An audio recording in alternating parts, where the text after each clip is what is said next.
जय हिंद दोस्तों, स्वागत है आपका आपके अपने YouTube channel learning point with Abhishek sir पर। दोस्तों, अगर आप चैनल पर नए हैं तो चैनल को सब्सक्राइब कर लीजिए और बेल आइकन प्रेस कीजिए ताकि आप डेली डिक्टेशन पा सकें। दोस्तों, आप सबके लिए उत्तराखंड APS और EPFO का पेड बैच चलाया जा रहा है, जिसमें आपको 3 डिक्टेशन डेली प्रोवाइड किए जाते हैं। PDF भी इसकी प्रोवाइड की जाती है। तो अगर आप कोई भी बैच ज्वाइन करना चाहते हैं तो आप इस नंबर पर संपर्क कर सकते हैं 7393976701। इसकी जो फीस रखी गई है APS की 500 और EPFO के लिए 600 रुपये फीस रखी गई है। तो अगर आप कोई भी बैच ज्वाइन करना चाहते हैं तो आप हमारे नंबर पर व्हाट्सएप पर या टेलीग्राम पर हमें मैसेज कर सकते हैं और अगर ज़रूरी हो तो कॉल भी कर सकते हैं। आपकी डिक्टेशन शुरू होगी 5 सेकंड बाद।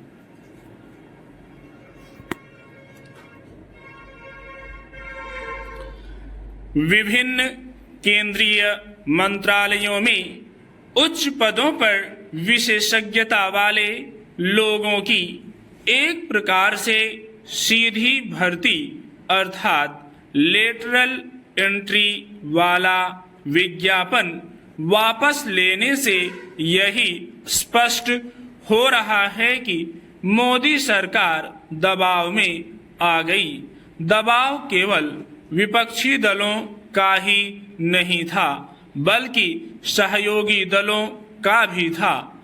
चंद्रबाबू नायडू ने तो लेटरल एंट्री के जरिए अनुभवी लोगों की भर्ती की पहल का समर्थन किया, लेकिन चिराग पासवान खुलकर विरोध में आ गए। एक अन्य प्रमुख सहयोगी दल जदयू के नेताओं ने भी लेटरल एंट्री का विरोध कर दिया। इससे तो यही लगता है कि मोदी सरकार ने इस पहल को आगे बढ़ाने के पहले अपने सहयोगी दलों से विचार विमर्श ही नहीं किया। यदि वास्तव में ऐसा नहीं किया गया तो यह उसकी रणनीतिक चूक ही है। केंद्र सरकार को यह आभास होना चाहिए था कि विपक्ष जिस तरह हर मामले में आरक्षण के मुद्दे को तूल देने के साथ संविधान के खतरे में होने का हौवा खड़ा कर रहा है, उसके चलते वह इस पहल के खिलाफ भी खड़ा हो सकता है। यह निराशाजनक है कि मोदी सरकार न तो विपक्ष की संभावित प्रतिक्रिया का अनुमान लगा सकी और न ही अपने सहयोगी दलों को साथ ले सकी। यह ठीक है कि मोदी सरकार अपने अपने क्षेत्र के कुशल लोगों की प्रशासन में भर्ती की पहल से पीछे नहीं हटेगी, लेकिन उसे जिस तरह अपने कदम खींचने पड़े उससे एक मजबूत सरकार की उसकी छवि को धक्का लगा है। प्रशासन में अनुभवी लोगों की सेवाएं लिया जाना कोई नई अनोखी बात नहीं है। इसका सिलसिला तो प्रथम प्रधानमंत्री जवाहरलाल नेहरू के समय ही शुरू हो गया था। इसके बाद की सरकारों में भी यह सिलसिला कायम रहा। अनेक ऐसे उच्च पदों पर विशेषज्ञों को लाया गया जिन्हें IAS, IFS आदि संभालते थे।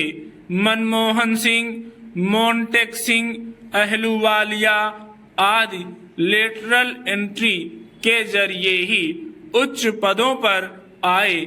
इसी तरह अनेक राजदूत भी गैर IFS नियुक्त किए गए। प्रशासन के साथ शासन में भी अपने क्षेत्र के विशेषज्ञ लोगों की सेवाएं ली गईं आधार की पहल को अंजाम देने के लिए नंदन नीलकेणी को लाया गया था।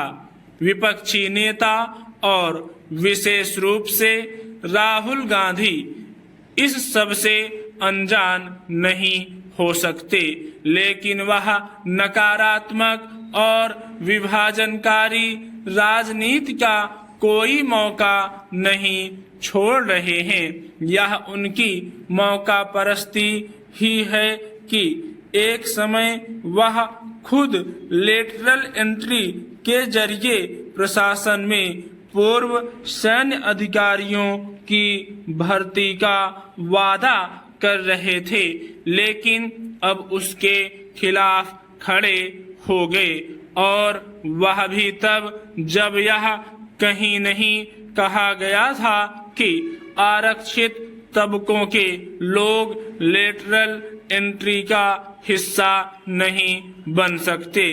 अमेरिका जैसे देशों में भी सकारात्मक कार्रवाई के रूप में आरक्षण है, पर वहां भी लेटरल एंट्री की व्यवस्था है। यह ठीक नहीं कि अपने देश में आरक्षण को हर मर्ज की दवा बनाया जा रहा है। स्टॉप।